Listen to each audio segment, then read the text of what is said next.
Bonjour à tous, notre vidéo d'aujourd'hui porte sur la quatrième partie de champ électrostatique, surtout la théorème de Gauss et les conditions du passage d'un milieu à l'autre et l'équation de Laplace et l'équation de Poisson, etc. Donc en commençant par le flux d'un champ électrique créé par une charge ponctuelle. Donc, soit une charge Q placée au point O avec Q une charge positive. Donc, cette charge crée un champ électrique au point M, tel que OM égale à petit r. Donc, l'expression du champ électrique donnée par E égale K fois Q sur R carré, le tout fois ER, avec ER sur le vecteur directeur, ici, dirigé bien vecteur directeur de OM, donc ici, au point M. Donc, rappelons les propriétés suivantes de ce champ en ER sur R carré. Donc, divergence de E est le nul. On a déjà vu ça dans les vidéos précédentes. Donc, rotation de E égale à 0, car le champ électrique dérive d'un potentiel, donc tel que E égale moins gradient de V. Et on a aussi vu précédemment que rotationnel de gradient est toujours nul. Donc, circulation de champ E le long d'un compteur Fermi aussi, U nul. Donc, pour calculer le flux de E traverse une surface fermée, S, deux cas peuvent être présentés. Donc, premier cas, Q n'est pas englobé par la surface S. Donc, soit S ici, soit S' deux éléments de surface découpés par l'angle solide oméga au-dessus de O. Donc, le flux élémentaire du défini défini par E, donc traverse l'élément de surface du 2S, défini par le produit scalaire de E, scalaire l'élément de surface du 2S. On remplace E par son expression, donc E égale K fois Q fois ER sur R carré, fois scalaire N fois du 2S avec N sur le vecteur normal sur l'élément du surface du 2S. Donc, ici, le vecteur ER, ou bien UR. Donc, le produit scalaire du vecteur, ça c'est les négatifs, donc égal moins 1. Et aussi, S sur R carré, c'est l'élément de l'angle solide d'oméga, et avec le signe moins. Le flux élémentaire traverse l'élément de surface S', défini par du F' égale E' scalaire du S', égale aussi K fois Q sur E fois ER sur R' carré fois l'élément de surface S', fois 1, vecteur unitaire prépondiculaire à l'élément de surface du 2S', est là. Donc, le produit scalaire du ER, R' égale à 1. Elle reste seulement S' sur R carré, c'est l'élément au-dessus du surface, ou bien sur l'élément du surface sur R' carré, c'est l'élément de l'angle solide, S'. Alors, le flux total égale la somme flux du 2φ plus du 2φ' égale à 0, ce qui implique que le flux il est nul. Donc, on a toujours quand la charge Q n'est pas englobée par la surface du 2S, donc le flux total il est nul. Donc d'ailleurs, d'après le théorème de la divergence, ou bien théorème de Green-Ostrogatsky, puisque divergence de E il est nul, on peut écrire également, d'après le théorème de Green-Ostrogatsky, le flux de E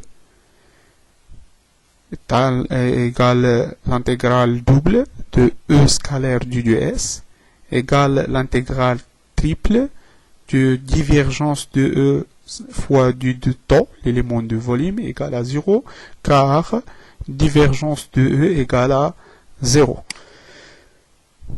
Donc, en remarquant que E est toujours défini dans le volume temps, donc ce volume-là, entouré par, bien délimité par la surface fermée S, toujours nul. Le deuxième cas, Q est englobé par S. Dans ce cas, ici, donc la charge Q est là, donc est entouré par l'élément de surface, bien la surface S. Donc, divergence de E, ici c'est l'expression de E, K et Q sont des constantes, donc égale fois divergence de ER sur R carré. Donc, cette divergence n'est pas définie au point O, donc, puisque R est différent du 0.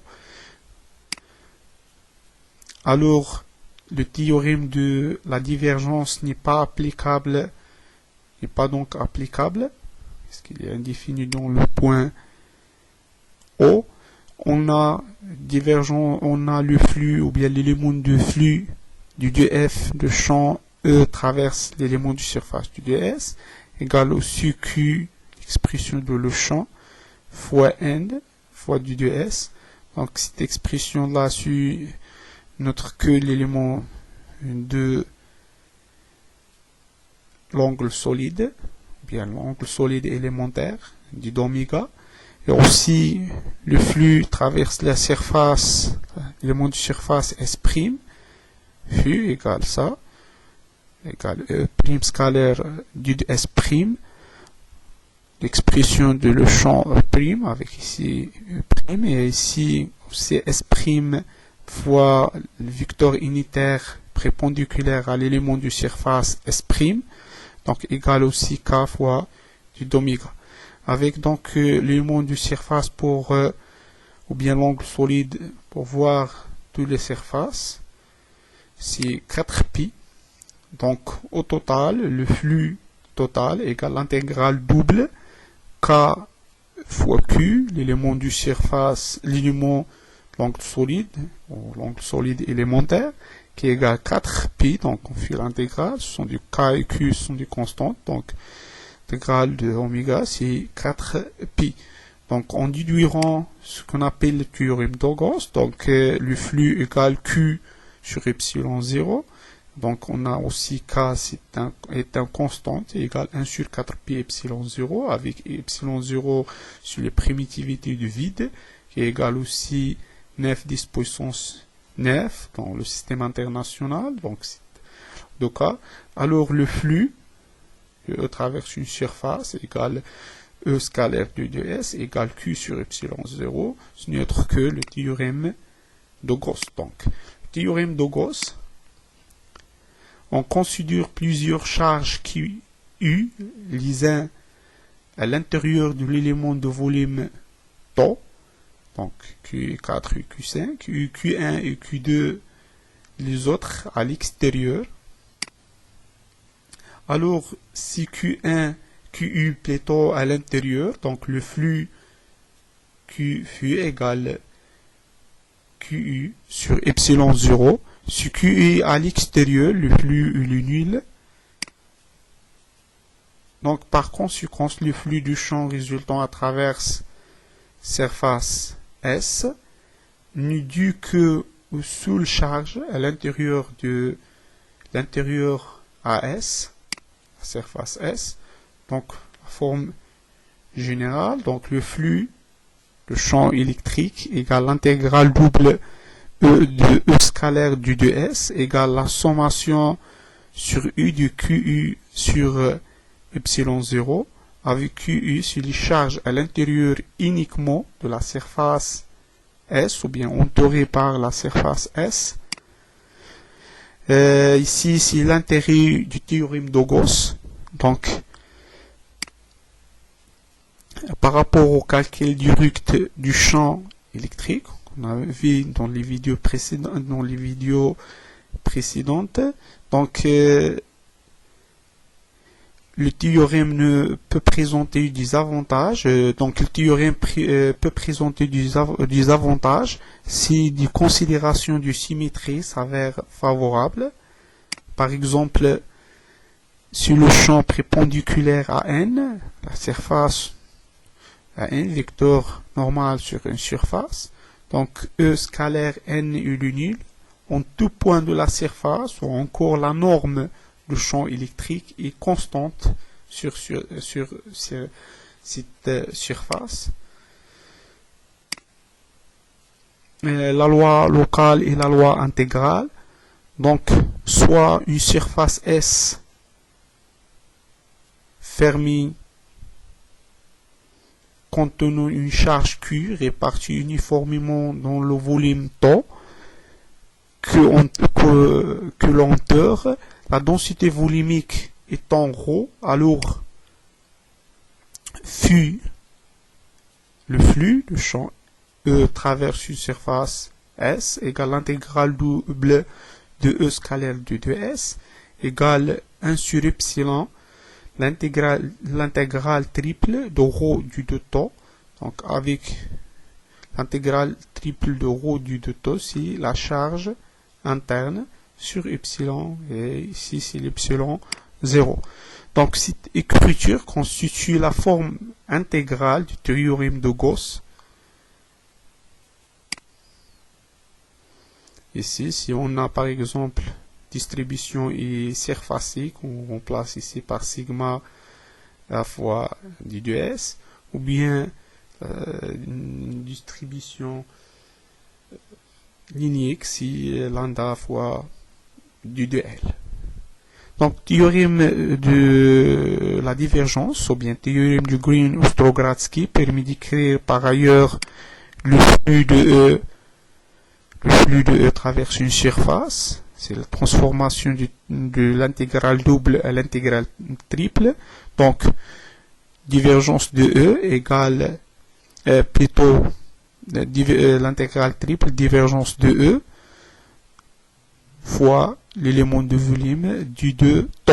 Alors, on fait la comparaison entre les deux équations. Donc, ici, divergence de E, on a l'élément de volume. Alors, divergence de E égale ρ sur epsilon 0.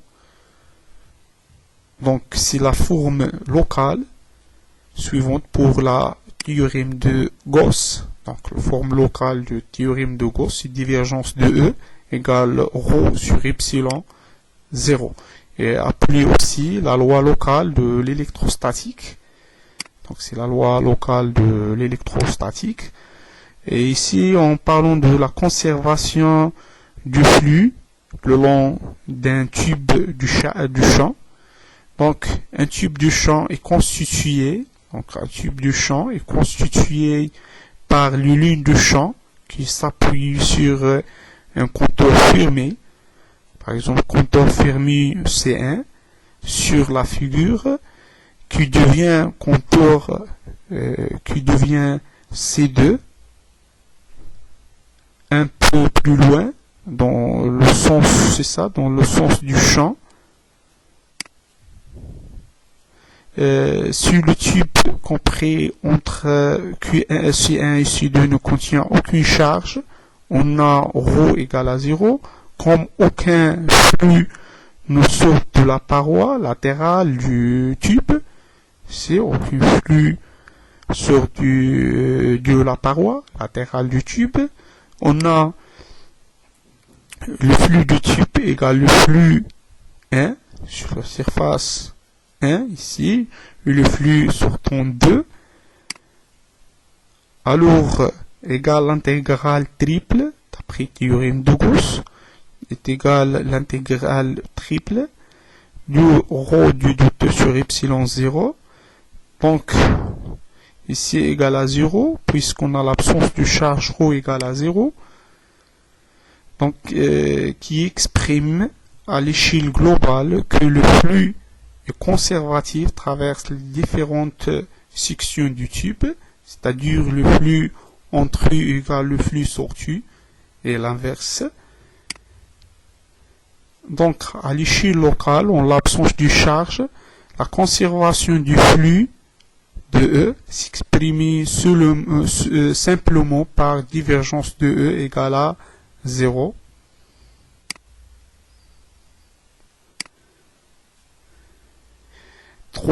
L'équation de Poisson et l'équation de Laplace. Donc, en présence d'une densité volumique du charge, on peut écrire les deux lois locaux. Donc, le champ dérive d'un potentiel, tel que E égale moins gradient de V. Et aussi, la forme locale du théorème de Gauss, c'est divergence de E égale rho sur epsilon 0. Donc, ce qui permet d'écrire que divergence de E et divergence de moins gradient de V égale rho sur epsilon 0. Alors, hors divergence du gradient si nabla scalaire nabla, qui est égal à Laplacien, en déduirant cette équation ou bien l'équation de Poisson, que ici c'est moins Laplacien de V égale rho sur epsilon 0, ce qui permet d'écrire delta V, la variation de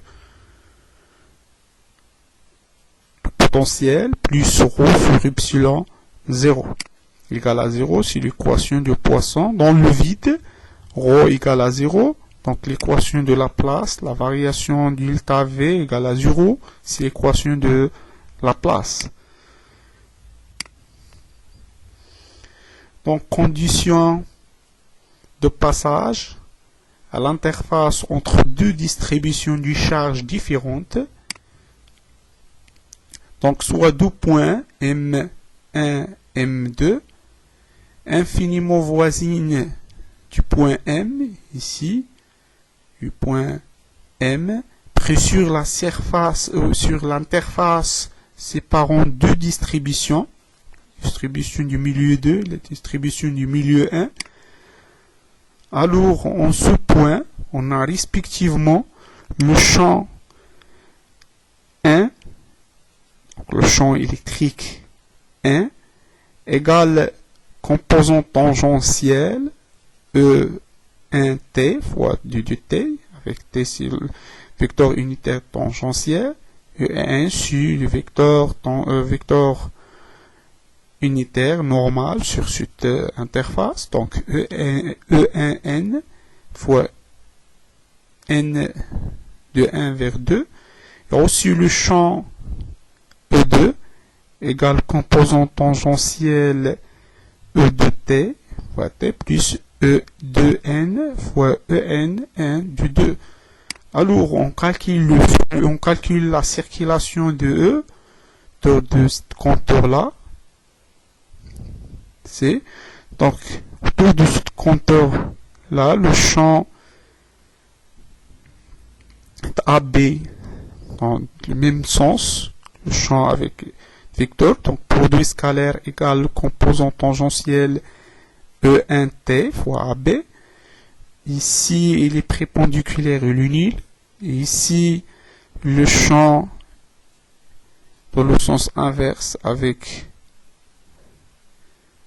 donc compteur dans ce sens et le champ dans l'autre sens. Donc, produit scalaire, il est moins le composant tangentiel fois CD. Or, dans compteur, il y a AB égale CD. Donc, on va simplifier, égal à 0. elle reste que composant tangentiel dans le milieu 1 égale le composant tangentiel dans le milieu 2, c'est-à-dire E1t égale E2t. Donc la composante tangentielle de E se conserve malgré la discontinuité de ρ sur l'interface. Donc ici, il y a discontinuité. Donc il y a deux milieux différents, donc il y a une discontinuité distribution du charge. Donc toujours on a les composantes tangentielles sont conservées. On déplace d'un milieu à l'autre avec des milieux sont différentes.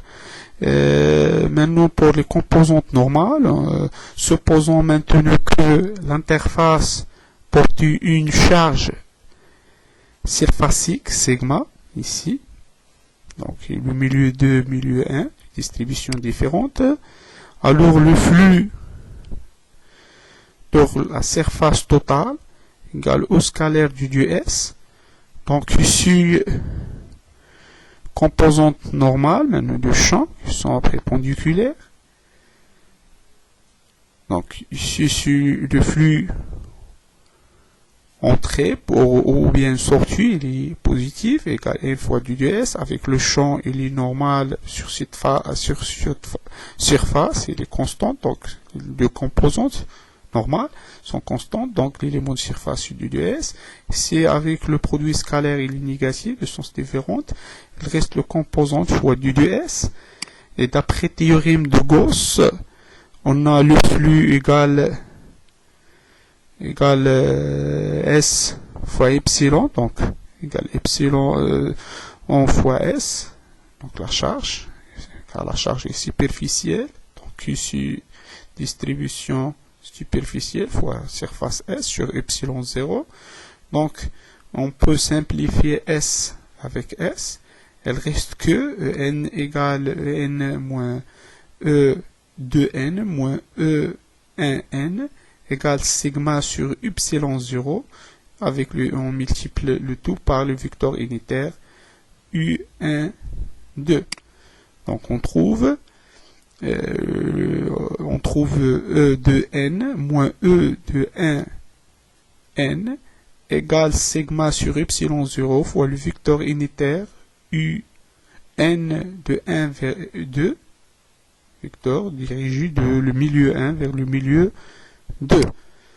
Donc, la composante normale de E subit une discontinuité proportionnelle à la densité surfacique sigma. Elle ne présente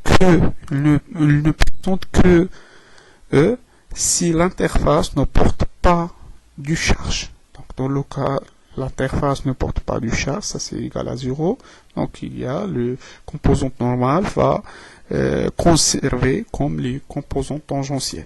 Mais dans la présence du charge, les composantes normales ne sont pas conservées, telles que E de n moins E 1n égale sigma sur epsilon 0 fois le vecteur unitaire dirigé du milieu 1 vers le milieu 2.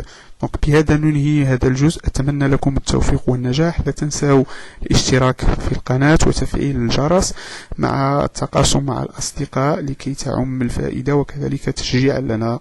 وفقكم الله والسلام عليكم.